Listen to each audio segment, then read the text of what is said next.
It is a crime that rocked an Akron neighborhood yesterday, and now there are new shocking details. Today, police said a young woman is responsible for a brutal attack that left her mother dead.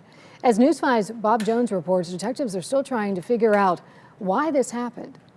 The crime scene tape in front of this home is gone, and so is the police presence. But the shock remains in this Wallhaven neighborhood of Akron, where a 19-year-old woman is now charged with murdering her mother. For 28 years, Brenda Powell worked at Akron Children's in the Shower Center for Childhood Cancer and Blood Disorders. Her tragic death has stunned co-workers and her neighbors on Scudder Drive, including Edgar Powell, who is not related. I'm sad that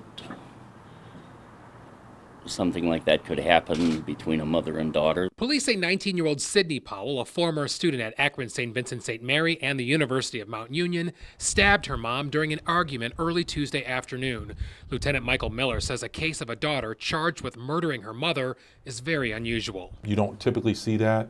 Certainly you don't see it at someone around that age in terms of the offender's age. And this is just a troubling, unfortunate, disappointing thing to have happen. Police were alerted to the neighborhood by a University of Mount Union employee who had returned a phone call to the Powell family.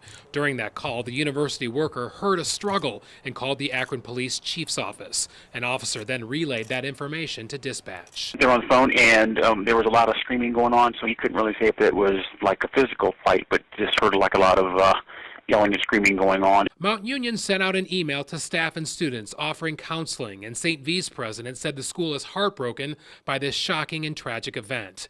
Neighbors say they're thinking of Brenda, who also leaves behind a husband and a teenage son. Just unbelievable. Police say Sydney Powell remains in an Akron hospital with minor injuries, and once she's released, she'll be booked into the Summit County Jail, charged with murder. In Akron, Bob Jones, News 5.